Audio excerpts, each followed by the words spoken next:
What's one of the number one hiring mistakes you see practices making out there? I think realistically, it's hiring the wrong person. Not every person will be right for your practice. I think working with a recruiter is you want to find somebody who's going to take the time to ask you the questions, not just what the schedule is, what the package is, but what do you want from a colleague? What's your goals? Do you want somebody who's going to come in who wants to progress?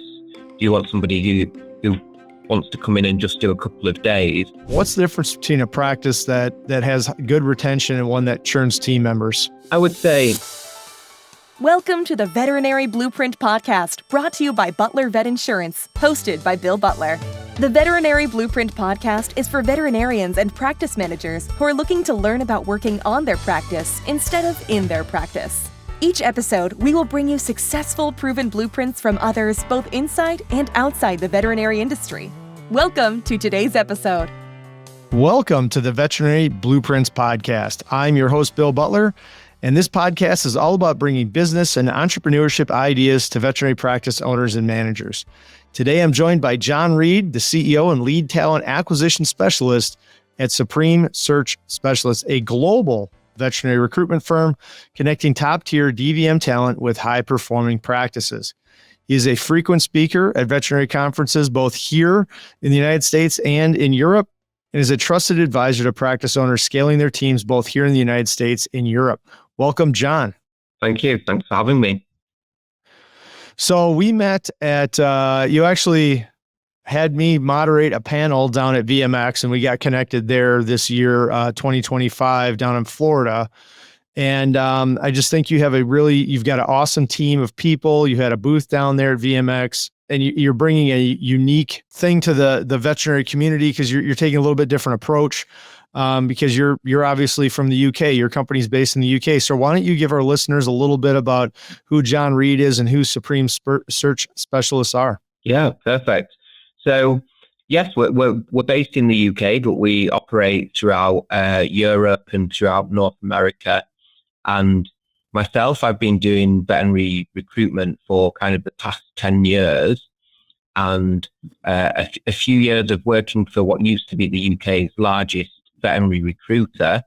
I decided to kind of go it on my own. And like you said, wanted to put a unique spin on it and actually start focusing on the people behind the job roles rather than kind of high volumes, placements, and kind of only care about filling vacancies and not actually with the right quality. So yeah, kind of entered the US market first, and we've been steadily growing. I think with our approach being different, being focused on people, a no pressure agency really. Yeah, that was a unique thing. A couple of things that came up during our panel at VMX that we probably will get into, but you approach things from kind of a service first versus that trying to make money off recruiting model, which I think is quite prevalent out there, especially in the insurance industry. And so, I think, just to kind of dive right in, with your 10 years of experience recruiting in the veterinary field, what's one of the number one hiring mistakes you see practices making out there? I think realistically, it's hiring the wrong person. And it's something that I'm really a big advocate on, is that not every person will be right for your practice. And equally, your practice won't be right for every clinician or every kind of support staff. It is about finding the right fit, because then people will stay with you longer, will be true advocates of your clinic, really. How big does culture play a role in that, do you feel? I think massively. I think people get into veterinary medicine because they care, because they enjoy what they do. So having people around them that have the same vision as them, that the same kind of quality of care, the same beliefs is really, really important. You want to be working around people who want the same from, the care that they give throughout everyone, really, I suppose. So it's not just a warm body. It's also finding somebody who's going to fit both clinically, but also culturally and with your team as well, right? Like, culture is based in cult, right? You're trying to build a team of people who are all trying to row the boat in the same direction. And so trying to find the right fit for that, I think, that's probably the $64,000 question that everyone's trying to answer, right? Yeah, exactly that. The kind of old saying, one rotten apple can ruin the whole lot is definitely true, because having the wrong person in your clinic can affect everyone around you. But equally, if that person has a bad experience with your clinic, the reality is that they will tell other people. They will go maybe people who they've studied with, people who they see at the conferences or the events. People talk, and I'm sure everyone knows that bad news travels much further than good news, which is a sad story to tell, but it's the truth. So, when you and your team are working to find a placement, and, what's interesting about your firm is you don't work with just, small practices. You work with some large aggregators all the way down to solo practitioners trying to make their first hire. So you're really a full service recruiting firm specializing in the veterinary field, correct? So you see it all?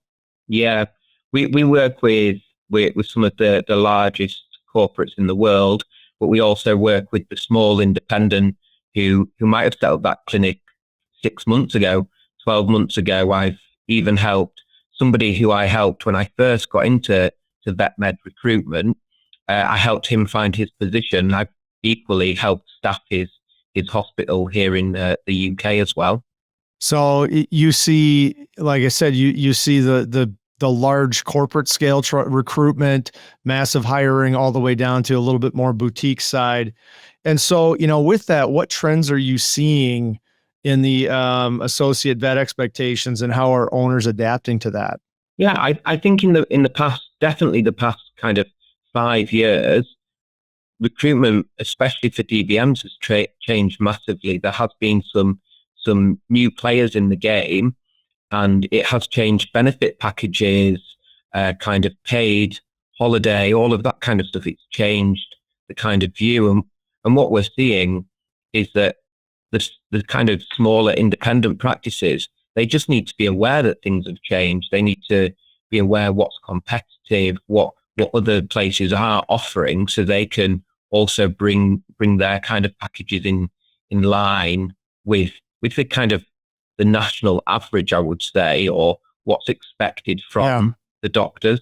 Yeah, absolutely. So if you're a one doc solo practitioner, you're looking to make your first associate hire, trying to know what the market is for benefit packages. Let's say you worked at Banfield 5 years ago, you started your practice, you're now ready to make your first hire for an associate, or 2 or 3 years ago.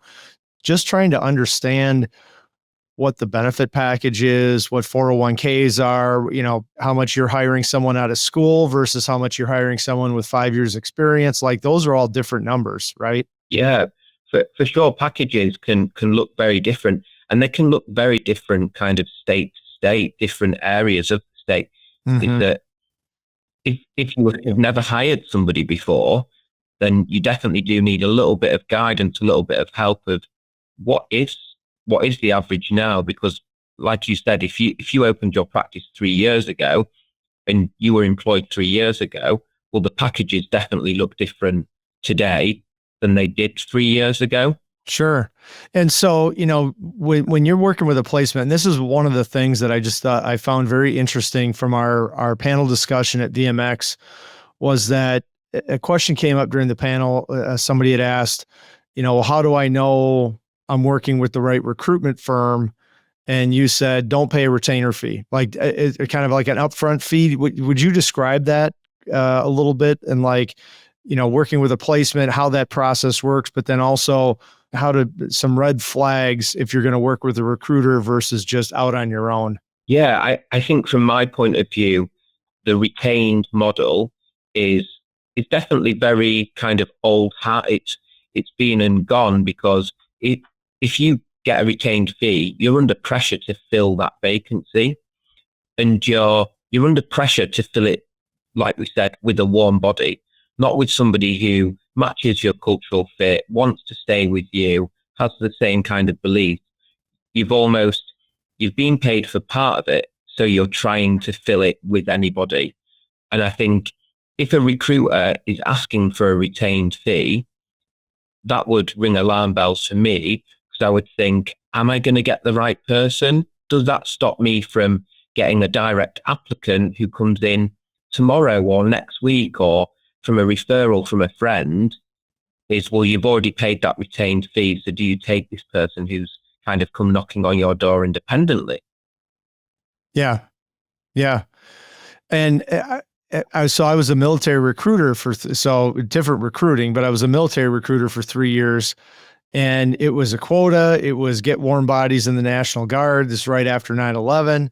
And so it was, hey, can this person join the military? Yep. Are they going to be successful? Not sure, but I need the number, so we're going to put them in. Not the worst recruiting stories or, stuff that you've heard, but there's definitely, when you have that quota, so to speak, you do feel the pressure to try and just get the warm body in the seat to fit the need and then move on to the next one. If it doesn't work out, you won't find out for 6, 9, 12 months down the road, maybe even longer, because that practice, if they've got the wrong person on the bus, they tend to have that wrong person hang around for quite a while because they don't want to deal with it. So it's easier to just let a bad apple hang around than try and get them out of the bunch. Would you agree with that?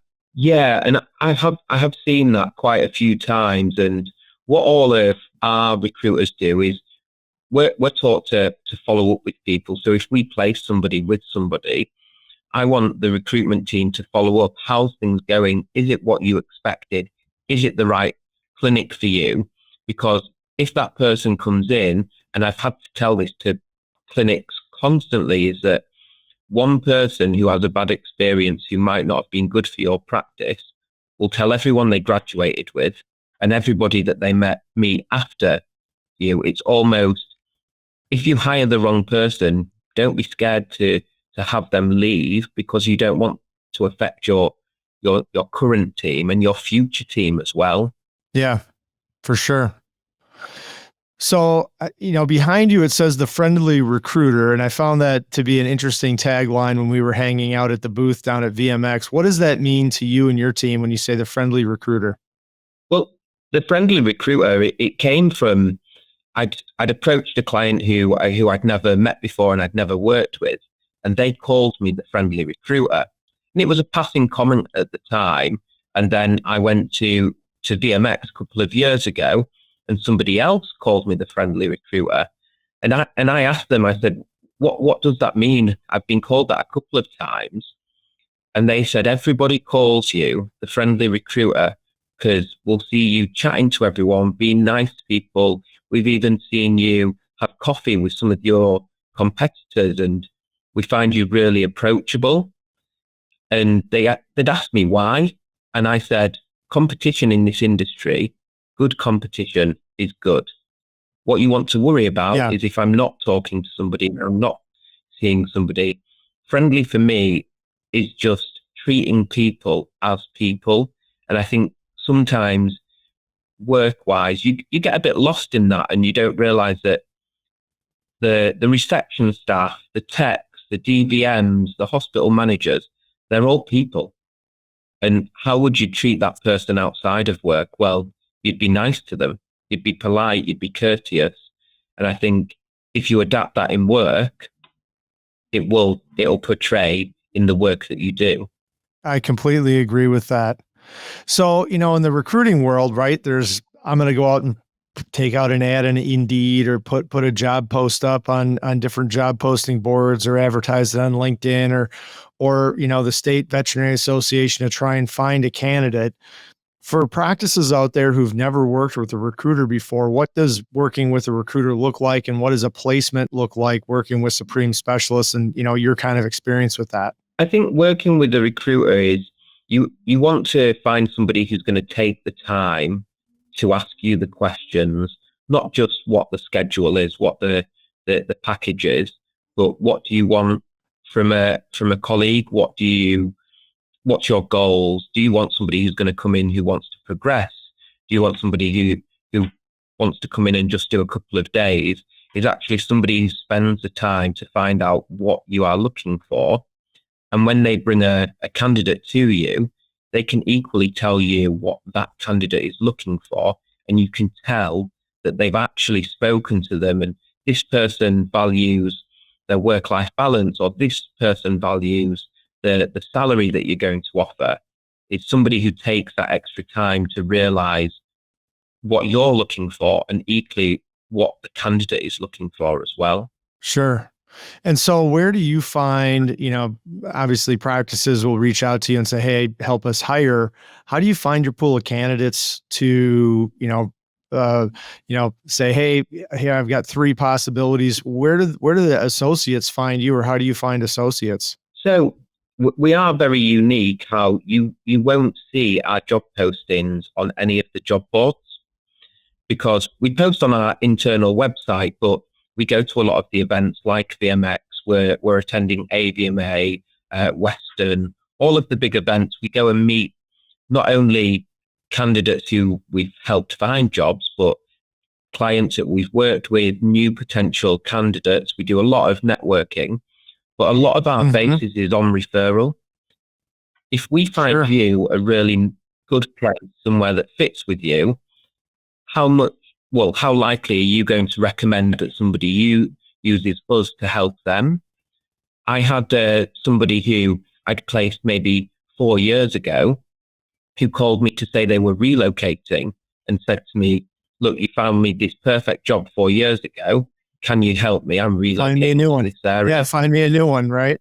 Exactly. And I think the biggest compliment I had, which was actually the beginning of this year, is I'd placed somebody in a position and she reached back out to me to say, my husband's now looking.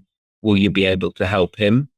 And I think that's a massive compliment, that you will trust your most loved person to me to help, because you trusted that person and got what you wanted and what you expected, I think. So, for you and the model, it's matching the right associate or the right DVM with the right practice.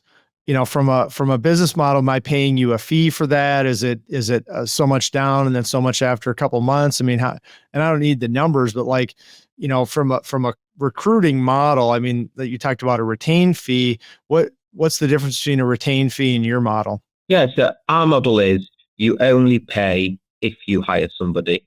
So we'll send you resumes, you'll arrange interviews, you'll meet with them, and you'll have all of that. And you'll only pay a fee if both you and the candidate agree to employ people. And equally, we offer kind of rebates, so refunds if it doesn't work out, because we don't want people just to kind of keep them there. We offer extended rebate periods. So if it gets 2-3 weeks in and you realize, actually, guys, this wasn't the match for us, then you've got that. You haven't paid a massive fee for that. You will get some of that back, and you'll be able to start the hiring process for the right person again. Usually, in the first 30 days if somebody's the right fit for your practice or business or not. And if you get past 30 days and you're not sure, you probably should really sit down and spend some time thinking about, do I really want this person here more than 30 days? Yeah. And I think this is something in VetMed that was kind of not apparent for quite a few years, but we're real big advocates of having somebody come in and spend a few hours with your team, because somebody can interview great. And I found it myself in my business, is that people can interview really, really well, but when you get them kind of sat in the seat in the office, it's not the same person who interviewed. Yeah.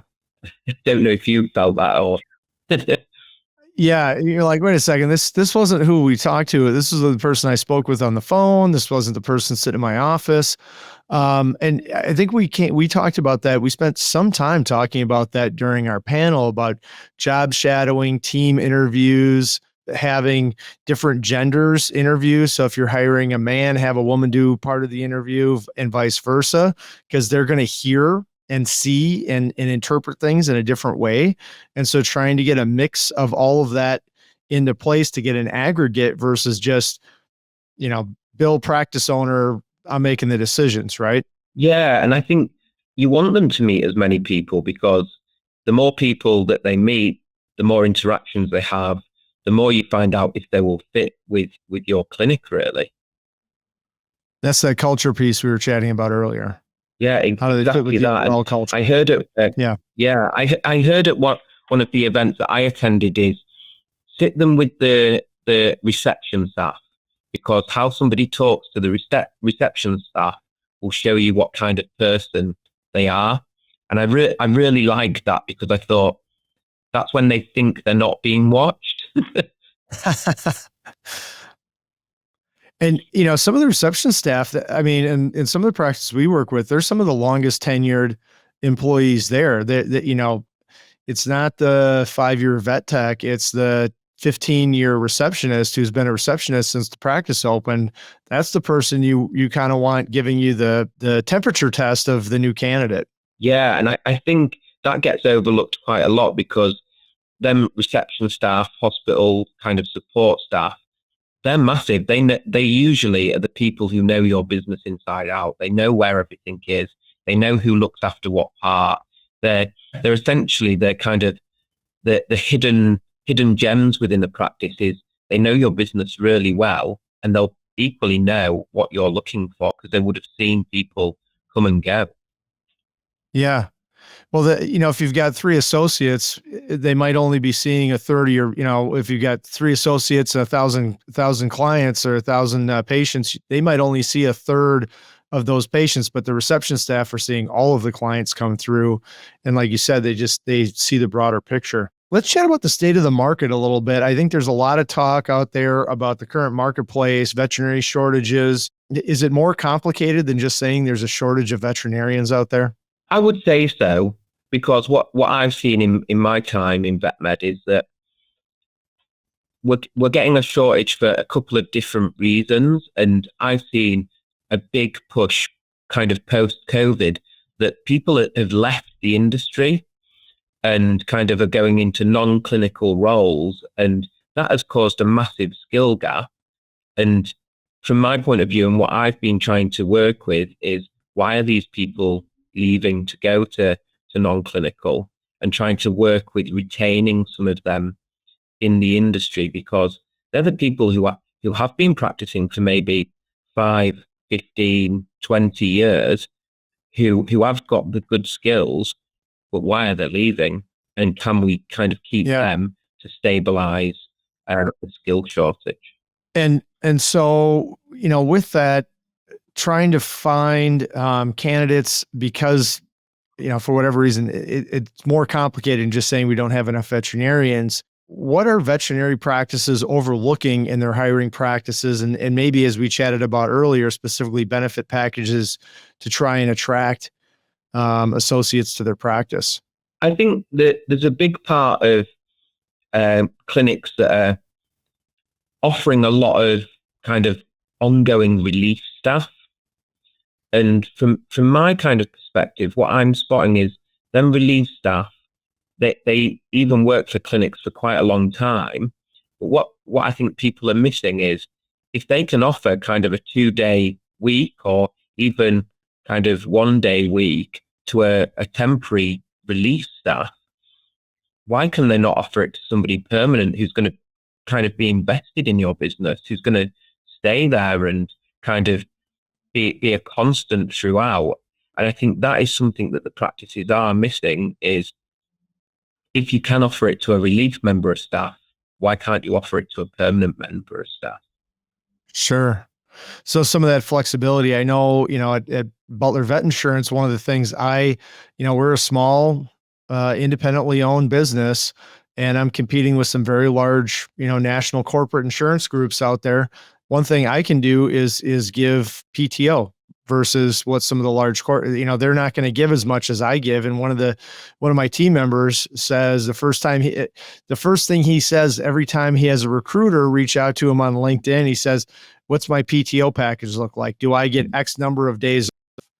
And invariably they say, "Well, no, we don't give that many days off." And he's like, "Well, lose my number, because Bill's giving me something that no one else can give me, and I want to stay here because of that." So finding those ways to build loyalty, it doesn't always have to be about money. it's flexible schedules. Maybe it's a specific benefit package. Maybe it's saying, all right, well, we're going to have a set of staff that work.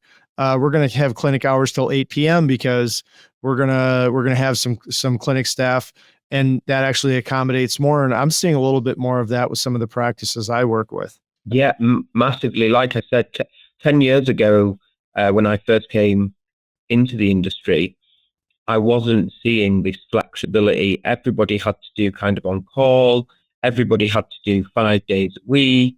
It was kind of very strict. And I'm really glad to see that the world has changed, and so has people scheduling. I'm seeing a lot of 4-day weeks. I'm seeing people not having to do them out of hours and giving a little bit more flexibility, which is creating less burnout for the clinicians, and equally less people leaving if you are being flexible.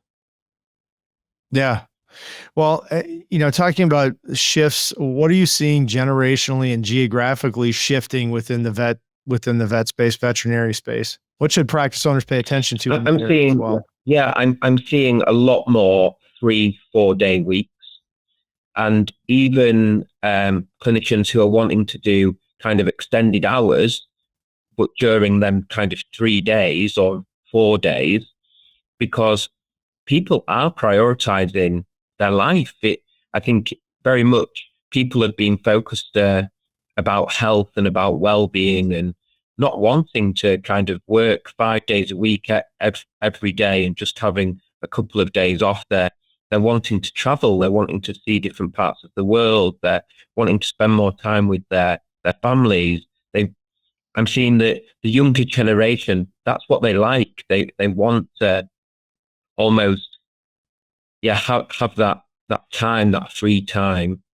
But they are still willing to work for it. So, like I said, they are happy to do more hours per day as long as they get more days off, really. What I've found personally is just asking what's important to them and not thinking that everyone's going to fit in the same box. And, because might have one person that say, I want a stable 5-day schedule. I want a salary. I don't want it based on production. I want to know if I show up and work 40 hours a week or how, whatever your basis is, I'm going to make X. And you're going to have somebody else say, I want to work a flexible schedule, put me on production. I'm going to sell the heck out of, vaccines. I'm really good at that. I can earn more with less time if you give me the time off. And I think it's important to meet people where they are. And then you can get, those really good people. Because if you've got a high production person, but they're only working 3 days a week, that's not terrible, right? Yeah. And that is part of our qualifying. When we speak to people, we say, what's the most important thing to you? And that's a really important question, because some people might say, the most important thing to me is I can drop my daughter off at school. Or somebody might say, the most important thing to me is I want to earn as much as I can within a certain period. And equally, it goes back to not everybody will fit your practice, and not every colleague will kind of fit with your culture, because if your brand is about work-life balance and supporting people, well, somebody who wants to come in and will work all the hours that it can and wants to earn as much, they might not fit well with that place, but they might fit well with somewhere that is more high production. And equally, the other way around, sure, somebody who's looking for a better work-life balance is not going to fit in somewhere which is high production. Money doesn't make everything okay, which I think some people think, if we've got a problem, let's throw a bit more money at it. But actually, let's look at what that person wants. So, talking about the retention piece, then how can, shifting to a leadership and retention component for veterinary practice, how can leaders think beyond hiring and retain team members long-term? Because, you invest a lot to bring somebody on board. How do you invest and then retain them? I think feedback and open communication, because you might have somebody in the practice that you think is really happy, but how often do you actually just ask them, how's your week? How's things going? Ask a little bit about their personal life. It's sometimes in the age that we live in, a lot of things is computerized, which has helped a massive amount, but it shouldn't take away that personal sit down and ask somebody, how's your week? How are you finding things at the moment? You know, that little bit of chatting to people. And if there is an issue with somebody, don't let it sit there. If somebody has an issue and you can solve that issue, then solve it, which sounds very simple, but often is very much overlooked. Yeah, there's a famous Theodore Roosevelt quote, and it's nobody cares how much you know until they know how much you care. And it's just showing interest and caring for your team a little bit versus just like, I know everything. This is how we run the practice. Yeah. Because so, again, John, we work so much. Yeah, absolutely. So this is probably the wrap up question. From a recruiting perspective, obviously finding talent is a huge thing. Retaining talent's probably equally, if not more important, because you invest so much to get them. Give me two things. One thing that you would give that solo practitioner out there looking to make their first hire. What's the one piece of advice you would give them on looking and hiring their first associate?